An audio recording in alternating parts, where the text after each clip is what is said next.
પૂજા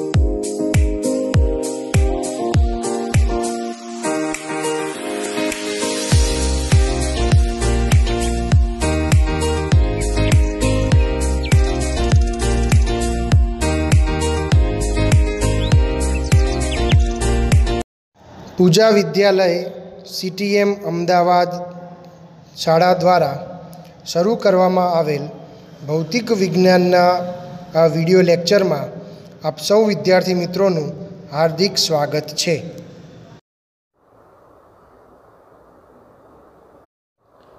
hello વિદ્યાર્થી મિત્રો, હું છું પ્રતિક પટેલ અને તમારું સ્વાગત કરું છું આ ફિઝિક્સના વિડિયો લેક્ચરમાં।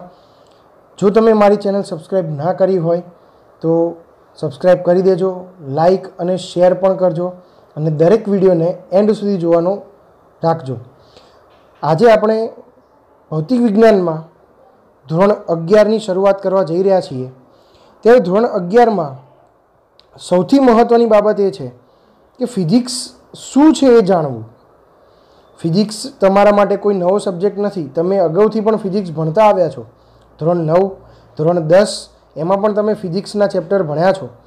દરેક પ્રકરણમાં તમે વેગ, પ્રવેગ, વેગમાન, બળ આ બધા વિશે તમે ભણ્યા છો। 10મા ધોરણમાં તમે વિદ્યુત વિશે ભણ્યા છો, લેન્સ વિશે ભણ્યા છો, અરીસા વિશે ભણ્યા છો।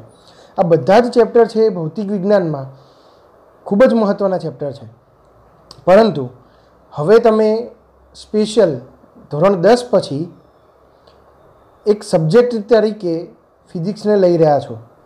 અત્યાર સુધી આપણે એક વિષયના એટલે કે સાયન્સના ભાગરૂપે ફિઝિક્સને ભણતા હતા, પરંતુ હવે એક તમે પરફેક્ટ સબ્જેક્ટ તરીકે ફિઝિક્સને લઈ રહ્યા છો। ત્યારે સૌ પ્રથમ આપણી મહત્ત્વની બાબત એ છે કે જ્યારે આપણે ભૌતિક વિજ્ઞાન એટલે શું એને સમજીએ।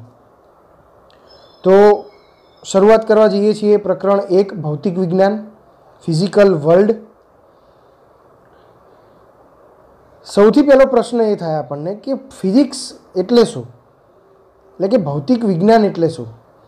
તો અહીંયા તમે જોઈ રહ્યા છો કે ભૌતિક વિજ્ઞાન એટલે શું। તો ચેપ્ટર 1 આપણું છે ભૌતિક જગત।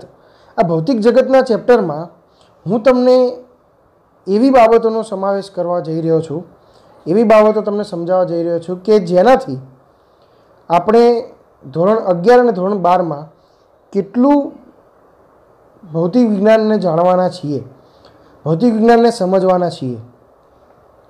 તો ભૌતિક વિજ્ઞાનને સમજવા માટે આ ચેપ્ટરનો અભ્યાસ એક બહુ મહત્ત્વનો અભ્યાસ છે, કારણ કે આ એક ચેપ્ટર છે એ ઇન્ટ્રોડક્શન ચેપ્ટર છે કે તમે ધોરણ 11 અને 12માં ભૌતિક વિજ્ઞાન કેટલું ભણશો। આ ચેપ્ટર JEE નીટ માટે કે પછી બોર્ડની એક્ઝામ માટે એટલું બધું ઇમ્પોર્ટન્ટ નથી, પણ એ ઇમ્પોર્ટન્ટ કેમ છે કે મારે ભૌતિક વિજ્ઞાનને સમજવા માટે પાયાની વાત સમજવી જરૂરી છે। એટલે આપણે આજે ભૌતિક જગતથી શરૂઆત કરીએ। તો ચેપ્ટર 1 ભૌતિક વિજ્ઞાનને આપણે સમજવું છે। તો ટૂંકમાં હું એક વ્યાખ્યા આપી શકું કે કુદરતને સમજવાનું વિજ્ઞાન એટલે કે ભૌતિક વિજ્ઞાન। તો કુદરતને સમજવા માટેનું વિજ્ઞાન એટલે કે ભૌતિક વિજ્ઞાન એવું કેમ કહેવામાં આવ્યું? તો કે જ્યાં તમે નજર કરશો ત્યાં તમને ભૌતિક વિજ્ઞાન જોવા મળશે, ભૌતિક વિજ્ઞાનને સમજવા પણ મળશે। એટલે કે એક શબ્દ કહેવાયો હતો ભૌતિક વિજ્ઞાન માટે કે અત્ર તત્ર અને સર્વત્ર, અહીંયા ત્યાં અને બધી જ જગ્યાએ ભૌતિક વિજ્ઞાનની સમજ મળે છે। ભૌતિક વિજ્ઞાનનું અસ્તિત્વ તમને બ્રહ્માંડમાં, કુદરતમાં દરેક જગ્યાએ જોવા મળે છે। બીજું, ભૌતિક વિજ્ઞાનને આપણે કિંગ કહીએ છીએ। ભૌતિક વિજ્ઞાન શું છે? કિંગ ઓફ ઓલ સબ્જેક્ટ્સ, બધા વિષયોનો, વિજ્ઞાનમાં બધા વિષયોનો રાજા છે એ ભૌતિક વિજ્ઞાન છે। અને રાજાને સૌથી વધારે કોણ ગમે? તો કે એની રાણી। તો એની રાણી કોણ છે? તો આ રાજાની રાણી છે મેથ્સ, ગણિત, કારણ કે એના વગર ભૌતિક વિજ્ઞાનને ચાલે નહીં। જૂની ટેક્સ્ટબુકમાં તમે જોશો તો તમને આ માહિતી જોવા મળશે। હવે આપણે જો કહીએ કે ભાઈ આ ભૌતિક વિજ્ઞાન બરાબર છે, કુદરતને સમજવાનું વિજ્ઞાન છે, તો એ પહેલાં આપણને ખબર હોવી જોઈએ કે સાયન્સ શબ્દ ક્યાંથી આવ્યો। તો તો સાયન્સ શબ્દ લેટિન ભાષાના એક શબ્દ સિન્ટિયા ઉપરથી આવ્યો છે.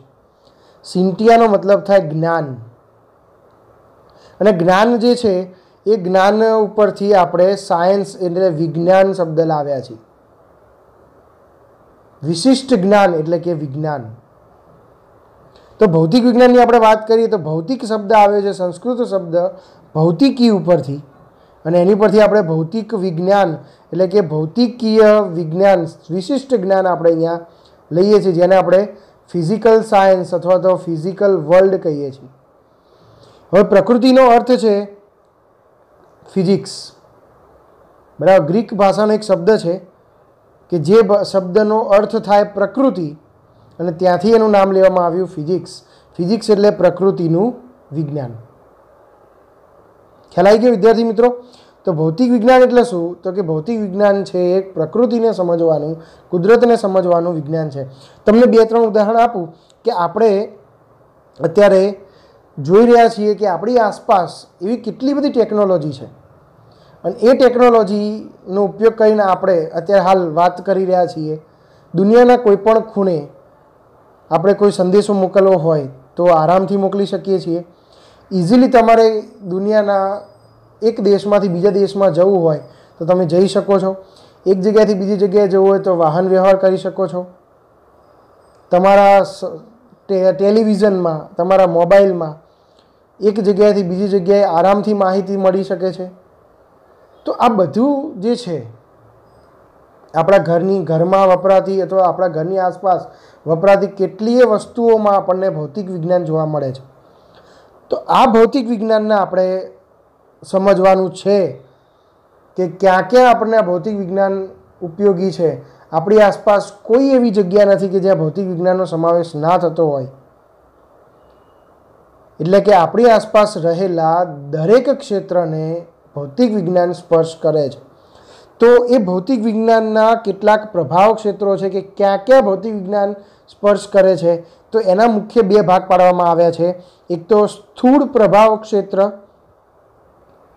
કે જેમાં આપણે શેની ચર્ચા કરવાના છીએ, શેનો અભ્યાસ કરવાના છીએ, તો કે પૃથ્વી પરની ઘટનાઓ અને ખગોળીય સ્તરની ઘટનાઓનો અભ્યાસ કરવાના છીએ. પૃથ્વી પરની ઘટનાઓ એટલે કે આપણે પૃથ્વી પર જેટલે તમને જોવા મળે છે, ભૂકંપ છે, વાવાઝોડું છે, કે પછી ક્યાંય જ્વાળામુખી ફાટી નીકળે છે, કે ક્યાંય આપણે ટેકનોલોજીની વ્યવસ્થા કરીએ છીએ, ક્યાંક વીજળી પડે છે, આ બધી જ ઘટનાઓ પૃથ્વી પરની. અને ખગોળીય સ્તરની ઘટનાઓ એટલે કે ક્યાંય ખગોળીય સ્તરમાં જોઈએ તો કે તારાઓ, અવકાશી પદાર્થો, આ બધાનો જ્યારે અલગ અલગ અભ્યાસ કરવામાં આવે તો આ બધું જ કયું છે કે સ્થૂળ છે, કે જેને આપણે નરી આંખે જોઈ શકીએ છીએ, સ્પર્શ કરી શકીએ છીએ એવી ઘટનાઓ, કે જેને આપણે ભૌતિક સ્વરૂપમાં આપણે નિહાળી શકીએ છીએ એવી ઘટનાઓનો આપણે અભ્યાસ કરીએ છીએ, જેને આપણે સ્થૂળ પ્રભાવ ક્ષેત્ર તરીકે લઈએ છીએ.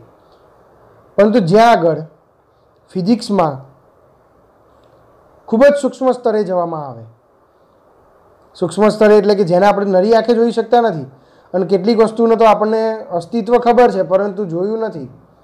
જેમ કે કોઈ પદાર્થ છે, પદાર્થનો ન્યુક્લિયસ, પરમાણવીય આણવીય ઘટનાઓ, કે પરમાણુ બોમ્બ ફૂટ્યો તો પરમાણુ બોમ્બમાંથી ઘણી બધી પ્રચંડ ઉર્જા ઉત્પન્ન થાય છે. તો એ ઉર્જા ન્યુટ્રોન દ્વારા ઉત્પન્ન થાય છે, એ ઉર્જા ઇલેક્ટ્રોનના બંધ તૂટવાના કારણે ઉત્પન્ન થાય છે, એ ઇલેક્ટ્રોન ન્યુક્લિયસના તૂટવાના કારણે ઉત્પન્ન થાય છે. અને એ બધી ઉર્જા પણ ઉત્પન્ન થઈ તો એ ન્યુક્લિયસ કે ન્યુટ્રોન કે પ્રોટોન કે ઇલેક્ટ્રોન આપણે નરી આંખે જોઈ શક્યા નથી. તેમ છતાં પણ આપણે ત્યાં ભૌતિક વિજ્ઞાન ખૂબ જ મહત્ત્વનો ફાળો ભજવે છે. તો એ સમાવેશ પણ આપણે અહીંયા કરીશું. એટલે કે ભૌતિક વિજ્ઞાન આપણને લગભગ બધી જગ્યાએ જોવા મળે છે. જેમ કે આપણે વાત કરીએ કે બ્રહ્માંડના મુખ્ય 2 ઘટકો લેવામાં આવે છે.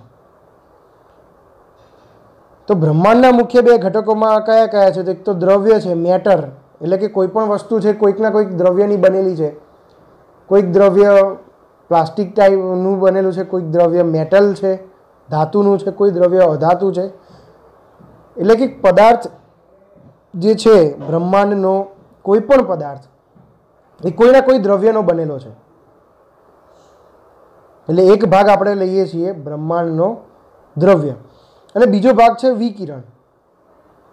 વિકિરણનો મતલબ એ છે કે ફક્ત મોબાઈલમાંથી કે ફક્ત ટેલિવિઝન ટાવરમાંથી કે એન્ટેનામાંથી નીકળતા વિકિરણ નહીં, પરંતુ આ વિકિરણની અંદર પૃથ્વી પરની, પૃથ્વી બહારની, બીજા ગ્રહ પરની કે તારાઓની બધાની ઉર્જાનો પણ સમાવેશ વિકિરણમાં થાય છે.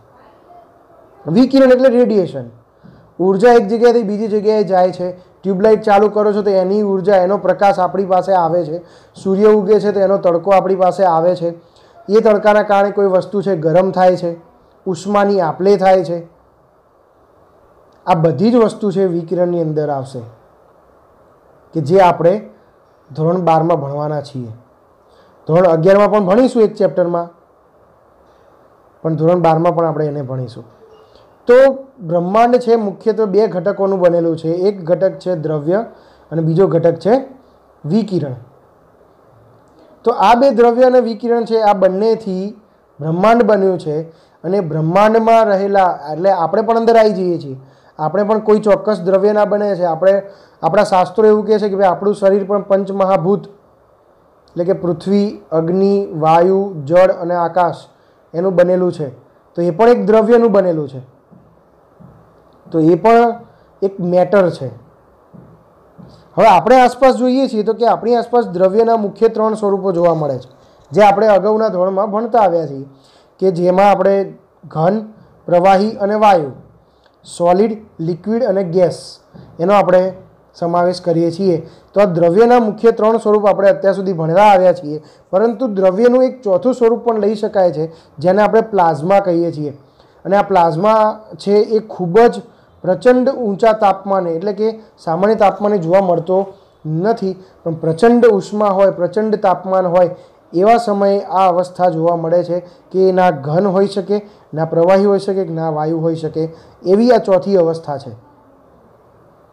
તો હવે આપણે ભૌતિક વિજ્ઞાનની આટલી બાબતોને સમજ્યા છીએ કે ભૌતિક વિજ્ઞાન છે, કુદરતનું વિજ્ઞાન છે, પ્રકૃતિનું વિજ્ઞાન છે.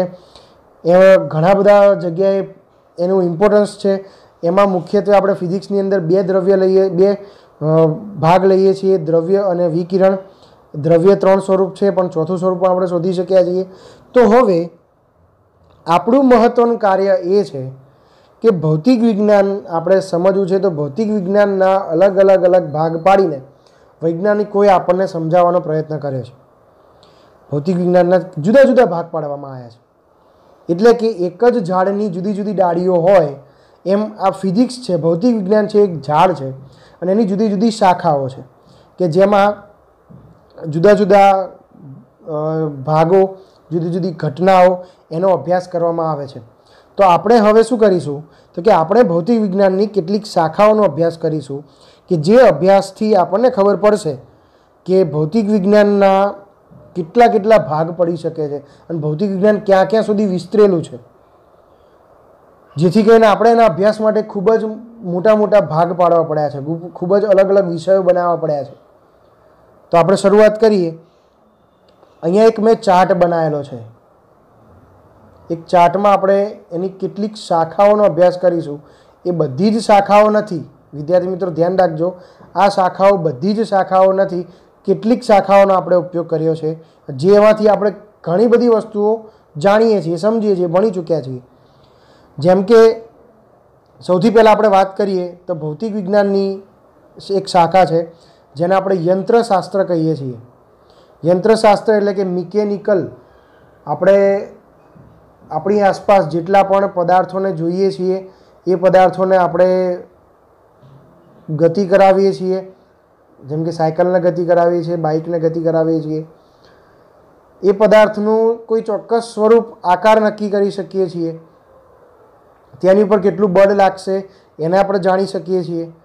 એ પદાર્થની અવસ્થા નક્કી કરી શકીએ છીએ. તો આ બધી જ વસ્તુનો અભ્યાસ, એટલે કે ન્યૂટનની ગતિના નિયમો જે તમે અગાઉ ભણી ચૂક્યા છો, ગુરુત્વાકર્ષણના નિયમો એ પણ તમે ભણી ચૂક્યા છો. તો આ બધાના આધારિત જે ગતિવિધિ થતી હોય, એટલે કે કણો છે, દ્રઢ પદાર્થ છે, ઘન પદાર્થ છે વગેરે ગતિના બળના કાર્યનો બધાનો સમાવેશ આપણે શેમાં કરવાના છીએ? ભૌતિક વિજ્ઞાનની મિકેનિકલ બ્રાન્ચમાં, એટલે કે યંત્રશાસ્ત્રની શાખામાં કરવાના છીએ. બીજી જે મહત્વની બાબત છે બીજી મહત્ત્વની ઘટના છે જે આપણે પણ આને પણ જાણીએ છીએ, અને એ શાખા છે પ્રકાશશાસ્ત્ર, જેને આપણે ઓપ્ટિક્સ કહીએ છીએ. એ ઓપ્ટિક્સમાં, પ્રકાશશાસ્ત્રમાં આપણે પ્રકાશની ઘણી બધી ઘટનાઓનો અભ્યાસ કરીએ છીએ. એમાંથી ઘણી બધી ઘટનાઓ આપણે જાણીએ પણ છીએ, જેમ કે પરાવર્તન, પ્રકાશનું વક્રીભવન, બરાબર, પ્રકાશના લીધે મળતા રંગો, મેઘધનુષ આપણે જોયું છે, મરીચિકા, મૃગજળ જોયું છે, આપણે ઉનાળામાં ખાસ કરીને રસ્તા ઉપર જતા હોય ત્યારે જોવા મળે છે. લેન્સના પ્રતિબિંબ, અરીસો, તમે 10મા ધોરણમાં ચેપ્ટર ભણ્યા છો, લેન્સ અરીસાનું પરાવર્તન અને વક્રીભવનની ઘટના. માનવ આંખની ખામી, લઘુદ્રષ્ટિ, ગુરુદ્રષ્ટિ, આ બધી જ એસ્ટ્રોગ્મેટિઝમની પ્રક્રિયા છે, ઘટના છે, આ બધી જ વસ્તુ આપણે ભણ્યા છીએ. પરંતુ તમે આ ઘટના વ્યતિકરણ અને વિવર્તન અને ધ્રુવીભવન, આ 3 ઘટનાઓ તમે ભણ્યા નથી, જે આપણે ધોરણ 12માં ભણવાના છીએ. એટલે કે ભૌતિક વિજ્ઞાનમાં જ્યાં પણ પ્રકાશને લગતી ઘટનાઓનો અભ્યાસ કરવો હોય ત્યારે તમારે પ્રકાશશાસ્ત્ર નામની શાખાનો અભ્યાસ કરવો જરૂરી છે. ત્રીજી શાખા આપણે લઈએ છીએ તો કે એને આપણે કહીશું થર્મોડાયનેમિક્સ. થર્મોડાયનેમિક્સનો મતલબ થર્મો શબ્દ તમે ક્યાં ક્યાં વાપર્યો છે? તો થર્મો શબ્દ તમે જોયો, સાંભળ્યો હશે, થર્મોકોલ. આપણે થર્મોકોલની સીટો લગાવીએ છીએ ઘરમાં કે બહાર ઓફિસમાં. થર્મોસ, પાણી ગરમનું ગરમ રાખે, ઠંડાનું ઠંડુ રાખે, બરાબર ને? થર્મો શબ્દ આપણે ઘણી જગ્યાએ યુઝ કરીએ છીએ. થર્મલ વોટર હીટર, ઉષ્માથી પાણી ગરમ થાય. થર્મલ આયન એટલે કે ઇસ્ત્રી, કોલસાવાળી ઇસ્ત્રી આવતી પહેલાં, એમાં પણ ઉષ્માથી ઇસ્ત્રી ગરમ કરતા. તો તાપમાનને લગતી જેટલી પણ ઘટનાઓ છે, જેમ કે કાર્ય એટલે કે કોઈ પણ પદાર્થની અંદર કણોનું થતું કાર્ય, એની ઉષ્મા, એની પોતાની આંતરિક ઉર્જા, એની એન્ટ્રોપી એટલે એની અસ્તવ્યસ્તતા, જે પદાર્થમાં રહેલા કણો હોય એ કણોની અસ્તવ્યસ્તતા કેટલી છે, એ અસ્તવ્યસ્તતાનો અભ્યાસ કરવો, વગેરેના ફેરફારોનો આપણે અભ્યાસ કરવો. બીજું, ઉષ્મા યંત્રો એટલે કે એન્જિન છે, રેલવેનું એન્જિન હોય કે પછી બાઇકનું એન્જિન હોય કે વિમાનનું એન્જિન હોય. રેફ્રિજરેટર, ફ્રીજ જે આપણે ઘરમાં વાપરીએ છીએ, આપણે એને ફ્રીજ કહીએ છીએ, પણ ફ્રીજ એનો સાચો શબ્દ નથી, એનો સાચો શબ્દ છે રેફ્રિજરેટર. એની કાર્યક્ષમતા, એની બનાવટ, એમાં પણ એક એન્જિન છે. એ એન્જિન કેવું છે એનો પણ આપણે અભ્યાસ ધોરણ 11માં કરીશું. ભૌતિક અને રાસાયણિક પ્રક્રિયાઓનો અભ્યાસ. ભૌતિક અને રાસાયણિક પ્રક્રિયાઓ તમે ધોરણ 10માં પહેલું જ ચેપ્ટર હતું જેમાં તમે રાસાયણિક પ્રક્રિયાઓનો અભ્યાસ કર્યો હતો. તો એ રાસાયણિક પ્રક્રિયાઓનો આપણે અભ્યાસ કરવાના છીએ. તો આ અભ્યાસ જે છે એ અભ્યાસ આપણે થર્મોડાયનેમિક્સ નામની ભૌતિક વિજ્ઞાનની શાખામાં કરવાના છીએ. પછી છે ઇલેક્ટ્રોડાયનેમિક્સ. ઇલેક્ટ્રોડાયનેમિક્સ જે છે એ આપણા માટે થોડી નવી અને થોડી જાણીતી. કેમ થોડી નવી? તો કે એમાં જે ઘટનાઓ છે, જે અલગ અલગ ઘટનાઓ અમુક જે આપણે ભણવાના છીએ એ આપણને નથી ખબર એટલે મીન્સ કે આપણે ભણ્યા નથી, આપણે જોઈ છે. પણ જ્યારે વિદ્યુત ભાર ને વિદ્યુત પ્રવાહ ને વિદ્યુત સ્થિતિમાન ને એ બધું તમે, અવરોધ, એ બધું તમે જાણો છો, જે તમે 10મા ધોરણમાં ભણ્યા છો. તો એનો આપણે ઉપયોગ અહીંયા કરવાના છીએ ઇલેક્ટ્રોડાયનેમિક્સ નામની ભૌતિક વિજ્ઞાનની શાખામાં, જેમાં વિદ્યુત ભાર, ચુંબકીય પદાર્થો, એની સાથે સંકળાયેલ વિદ્યુત ચુંબકીય ઘટનાઓનો આપણે અભ્યાસ અહીંયા કરવાના છીએ. સાથે સાથે આપણી પાસે ખગોળશાસ્ત્ર, જેને આપણે કહીએ છીએ એસ્ટ્રોફિઝિક્સ અથવા એસ્ટ્રોલોજી. ખગોળશાસ્ત્રને મારે સમજાવવું હોય તો ખગોળશાસ્ત્ર માટે મારે બીજું કશું જ સમજાવવાની જરૂર નથી. મારે એક જ વસ્તુ કહેવાની જરૂર છે, બ્રહ્માંડ. આ એક શબ્દ ઉપરથી આપણને ખગોળશાસ્ત્રનો આમ અંદાજ આવી જાય કે આપણે ખગોળશાસ્ત્રમાં શું કરીએ છીએ. તો કે ખગોળશાસ્ત્રમાં આપણે સૂર્ય, તારાઓ, ગ્રહો, લઘુગ્રહો, ઉલ્કા, ધૂમકેતુ, અવકાશી પદાર્થો, તારા વિશ્વ એટલે કે ગેલેક્સી, આકાશગંગાઓ, બરાબર, આ બધાનો આપણે અભ્યાસ કરીએ છીએ. હવે આપણે એવું સમજીએ છીએ કે પૃથ્વીની બહાર જ્યારે આપણે જતા રહીએ, પૃથ્વીના વાતાવરણની બહાર, કારણ કે આપણે પૃથ્વી ઉપર રહીએ છીએ, પૃથ્વીની અંદર નહીં, એટલે કે પૃથ્વીની બહાર ન કહી શકાય, પણ પૃથ્વીના વાતાવરણની બહાર આપણે જ્યારે જઈએ છીએ ત્યારે આપણે એવું કહીએ છીએ કે ત્યાં શૂન્યાવકાશ છે. શૂન્યાવકાશ એટલે શું? તો કે વેક્યુમ. વેક્યુમ એટલે કે કશું જ નહીં, હવા નહીં, કણો નહીં, કશું જ નહીં, કોઈ પદાર્થ નહીં, ઓક્સિજન નહીં, કોઈ વાયુ નહીં, કોઈ માધ્યમ નહીં. એને આપણે શું કહીએ છીએ? શૂન્યાવકાશ. પણ ભૌતિક વિજ્ઞાન, તમને જાણીને ખૂબ જ આશ્ચર્ય થશે કે ભૌતિક વિજ્ઞાન આ શૂન્યાવકાશને પણ એક ચોક્કસ અવસ્થા એટલે કે દ્રવ્યની એક ચોક્કસ અવસ્થા ગણે છે. અને ઘણા બધા વૈજ્ઞાનિકોએ આની પુષ્ટિ પણ કરી છે કે આ એક ચોક્કસ અવસ્થા છે અને એમાં કેટલીક ઘટનાઓ વારે ઘડીએ વારાફરતી અનંત સમયથી ચાલતી આવે છે. બરાબર. અને છેલ્લી આપણે એક શાખા જોવાના છીએ જેને આપણે કહીએ છીએ ક્વોન્ટમ મિકેનિક્સ. આ ક્વોન્ટમ મિકેનિક્સ એ ખૂબ જ રસપ્રદ અને ખૂબ જ જાદુગરી ભરી એમ કહી શકાય કે આપણને જે વિશ્વાસ નથી આવતો, જે આપણે કદાચ વિચારી પણ નહીં હોય એવી ઘટનાઓ, એવા અનુભવો આમાં જોવા મળે છે. અનંત પરિમાણ, અવકાશમાં ગાણિતિક કારકો એટલે કે ગાણિતિક સમીકરણો અમુક જે આપણે ડિરાઈવ કરીએ છીએ, અને સૂક્ષ્મ સ્તરે જે આપણે જોઈ શકતા નથી અને જે ઘટનાનો આપણે અભ્યાસ કરવામાં ખૂબ જ આપણે પાછળ છીએ કે એનો અભ્યાસ આપણે એટલો પરફેક્ટલી કરી શકતા નથી, એવી જગ્યાએ પણ કેટલીક ઘટના થાય છે. એ ઘટનાનો અભ્યાસ કરવા માટે આપણી પાસે ક્વોન્ટમ મિકેનિક્સ નામની ભૌતિક વિજ્ઞાનની એક શાખા વૈજ્ઞાનિકોએ આપી છે, જેનો અભ્યાસ આપણે થોડો કરીશું ધોરણ 11 અને 12માં. એટલો બધો અભ્યાસ આપણી પાસે કરવા માટે છે નહીં, કારણ કે એ ખૂબ જ ઊંડાણભર્યો અને ખૂબ જ મહત્ત્વનો અભ્યાસ છે. એટલે કે આજે આપણે જે જોયું છે એ શું જોયું? તો કે ભાઈ ભૌતિક વિજ્ઞાન એટલે શું, ભૌતિક વિજ્ઞાનની કેટલીક શાખાઓ છે, ભૌતિક વિજ્ઞાન આપણને ક્યાં અસર કરે છે. બરાબર, આપણે એની ચર્ચા કરી. ભૌતિક વિજ્ઞાનમાં 2 ઘટકો છે, દ્રવ્ય અને વિકિરણ છે, એની આપણે ચર્ચા કરી. હવે આપણે જોવા જઈએ તો આપણી પાસે ભૌતિક વિજ્ઞાનનું કાર્યક્ષેત્ર છે. ભૌતિક વિજ્ઞાનનું કાર્યક્ષેત્ર કે ભૌતિક વિજ્ઞાન આપણને ક્યાં જોવા મળે છે અને ક્યાં આપણે એનો અભ્યાસ કેટલા વિસ્તાર સુધી કરી શકીએ છીએ, જેને આપણે શું કહીશું? ભૌતિક વિજ્ઞાનનું કાર્યક્ષેત્ર. તો ભૌતિક વિજ્ઞાનનું કાર્યક્ષેત્ર એટલે શું? તો કે લંબાઈ આપણે અત્યાર સુધી કેટલી માપી શક્યા છીએ ભૌતિક વિજ્ઞાનના ઉપયોગથી. આનાથી પણ નાની લંબાઈ કે આનાથી પણ મોટી લંબાઈ હોઈ શકે, પરંતુ આપણે અત્યાર સુધી કેટલી લંબાઈને માપી શક્યા છીએ તો એના આપણે એનું શું કહીએ છીએ? લંબાઈનું કાર્યક્ષેત્ર કહીએ છીએ. કે અતિ સૂક્ષ્મ માપક્રમ 10⁻⁴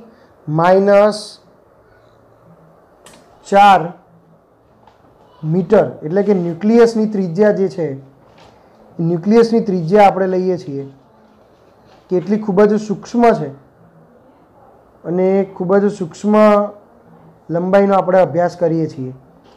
ત્યાંથી લઈને અત્યાર સુધી આપણે બ્રહ્માંડને કેટલું જોઈ શક્યા છીએ, એટલે કે અહીંયા 10⁻⁴ આવશે. 10⁻⁴ મીટર એટલે કે ન્યુક્લિયસની ત્રિજ્યાથી લઈને 10⁻27 મીટર એટલે કે તારા વિશ્વની લંબાઈ સુધીનું માપક્રમ આપણે ભૌતિક વિજ્ઞાનના લંબાઈના કાર્યક્ષેત્રમાં લઈએ છીએ.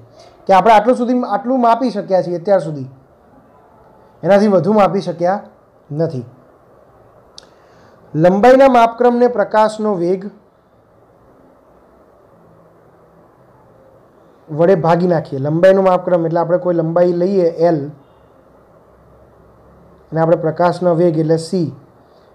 નું મૂલ્ય કેટલું છે આપણને ખબર છે, 3×10⁸ મીટર પ્રતિ સેકન્ડ. 3×10⁸ મીટર પ્રતિ સેકન્ડ. તો લંબાઈનો જે માપક્રમ છે એ લંબાઈના માપક્રમને પ્રકાશના વેગથી ભાગવામાં આવે તો આપણને એનો માપક્રમ કેટલો મળે? સમયનો માપક્રમ. કારણ કે આપણને ખબર છે કે વેગ બરાબર અંતર ભાગ્યા સમય થાય, તો સમય બરાબર વેગ ગુણ્યા અંતર ભાગ્યા વેગ. બરાબર, વેગ બરાબર અંતર ભાગ્યા સમય થાય તો સમય બરાબર અંતર ભાગ્યા વેગ થાય તો આપણને સમયનો માપક્રમ મળશે કે આપણે ઓછામાં ઓછો કેટલો સમય માપી શક્યા છીએ. તો ઓછામાં ઓછો સમય છે 10⁻22 સેકન્ડથી લઈને 10⁻18 સેકન્ડ સુધીનો આપણે સમય માપી શક્યા છીએ, કે વધુમાં વધુ આટલો સમય આપણી પાસે માપી શક્યા છીએ. દ્રવ્યમાન એટલે કે દળ, દળનો માપક્રમનો વિસ્તાર આપણે જોવા જઈએ તો દળના માપક્રમનો વિસ્તાર આપણે કેટલો માપી શક્યા છીએ, તો કે ઓછામાં ઓછું દળ આપણે માપી શક્યા છીએ 10⁻30 કિલોગ્રામ. અને ઇલેક્ટ્રોનનું દ્રવ્યમાન આપણે એટલું લઈએ છીએ, એટલા ક્રમનું, ટૂંકમાં એટલા ક્રમનું લઈએ છીએ. ઇલેક્ટ્રોનનું દ્રવ્યમાન છે 9.1 × 10⁻31 કિલોગ્રામ, એટલે કે આપણે 10⁻30 કિલોગ્રામના માપક્રમમાં ક્યાંક દ્રવ્યમાનને માપીએ છીએ ઓછામાં ઓછું, જ્યારે વધુમાં વધુ છે 10⁻55 કિલોગ્રામ, જેને આપણે શું કહીએ છીએ, અવલોકિત વિશ્વનું દ્રવ્યમાન. એટલે કે આપણે અત્યાર સુધી જેટલું દ્રવ્યમાન જોઈ શક્યા છીએ એટલા દ્રવ્યમાનનું દળ જે છે એને આપણે 10⁻55 કિલોગ્રામ, એટલે કે એકની પાછળ 55 મીંડા લગાડો એટલું કિલોગ્રામ દ્રવ્યમાન આપણે અત્યાર સુધી અનુભવ કરી ચૂક્યા છીએ. તો વિદ્યાર્થી મિત્રો, આજના આ પહેલા લેક્ચરમાં આટલી માહિતી સમજ્યા છીએ આપણે. રેગ્યુલર તમે આને સમજવાનો પ્રયત્ન કરજો. જ્યાં પણ ન ખબર પડે ત્યાં કમેન્ટ બોક્સમાં મેસેજ છોડી શકો છો કે સર આમાં નથી ખબર પડી, તમે આ થોડી મેથડ ચેન્જ કરો, તો આપણે એ મેથડ ચેન્જ કરીશું. અને સાથે સાથે આપણે રેગ્યુલરલી વિડીયો લેક્ચરને જોતા રહીશું. પહેલેથી ચાલુ કરીને એન્ડ સુધી લેક્ચરને જોતા રહેજો. તો તમને વચ્ચે ક્યાંક જો માહિતી મહત્ત્વની આપવા જતો હોય, તમે જો દોડાવી દેશો, સ્કીપ કરી દેશો, તો એ તમારા માટે થોડું નેગેટિવ પોઈન્ટ થશે. તો આપણે રેગ્યુલરલી આને જોઈશું.